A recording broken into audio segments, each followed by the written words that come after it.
আসসালামু আলাইকুম। আশা করছি সবাই ভালো আছেন। আলহামদুলিল্লাহ আমরা বেশ ভালো আছি। নিয়ে আসলাম নতুন আরও একটি ভিডিও। আশা করছি শুরু থেকে শেষ পর্যন্ত দেখলে ভালো লাগবে। যদি ভালো লাগে লাইক কমেন্ট শেয়ার করে দিবেন, সেই সাথে সাবস্ক্রাইব করে আমার পাশে থাকবেন। তো সকালবেলা শুরু করলাম রান্নাবান্না। সকালেই নাস্তা বানাতে এসে পড়েছি রান্নাঘরে। ছেলেদের জন্য একটা ভাজি করে নিলাম আর আমাদের জন্য একটু সুজির হালুয়া করে নিব। ঝাল ঝাল নাস্তা করতে আমার আবার ভালো লাগে না, একটু মিষ্টি দিয়ে নাস্তাটা করলে বেশি ভালো লাগে। তো সেই কারণে দুধ ছিল না, শুধু সুজি একটুখানি ভেজে নিয়েছি তেল দিয়ে, তারপরে হলো চিনি দিয়ে রান্না করে নিলাম। তো এইভাবে করলেও কিন্তু ভীষণ ভালো হয়। আসলে হোটেলে কিন্তু এই ধরনের এইভাবেই কিন্তু হালুয়াটা করে থাকে। যাই হোক, মোটামুটিভাবে আমার হালুয়া হয়ে গেছে। এদিক থেকে ভাজিটাও কিন্তু রান্না হয়ে গেছে। এখানে গাজর আর আলু দিয়েছিলাম। তো গতকালকে তো ভাজি করেছিলাম আলু আর গাজর শিম দিয়ে, সেই ভাজিটাও কিছুটা রয়ে গেছে। তো যাই হোক, এখানে ভাজি নামিয়ে নিলাম, তারপরে সুজিটা নামিয়ে নেব।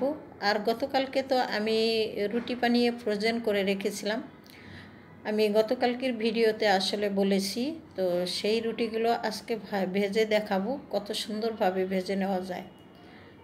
তবে তাওয়াটা একটু কম গরম থাকলে রুটিগুলো বেশি ভালো হয়। যদি একটু তাপটা বেশি থাকে তাহলে কিন্তু রুটিগুলো পুড়ে যেতে চায়।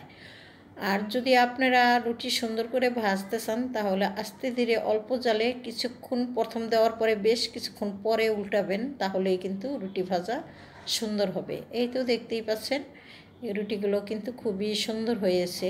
তা আমি একটু তাড়াহুড়ো করে ভাজছিলাম।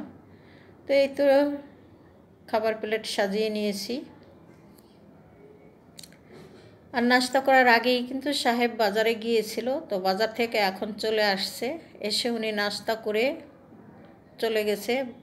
আবার আমি এখন হলো কি বাজার এনেছে সেগুলো আপনাদের সাথে একটু শেয়ার করব এবং সেই সাথে কুটাকাটিও করব।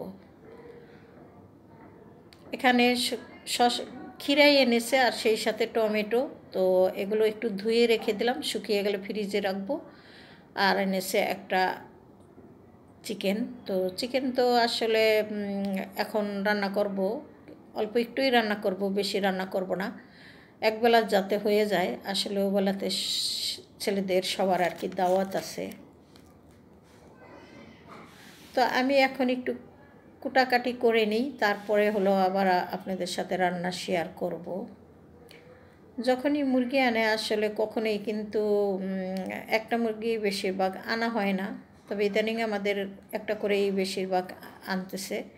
যাই হোক, যখন যেমন আসলে প্রয়োজন হইলে আর কি করার। তো আজকে না আনলেও হতো, তারপরেও একটা নিয়ে আসছে যাতে করে ছেলেদের জন্য রান্না করতে পারি। এই তো কেটে নিয়েছি, বেশি মাংসই আমি রেখে দিলাম। আর দুপুরের জন্য ওই দেখতে পাচ্ছেন প্লেটে অতটুকু মাংস আমি রান্না করে নিব। তো শশাগুলো আমি ফ্রিজে রেখে দিলাম আর এখান থেকে কয়েকটা নিয়ে কেটে রেখেছি।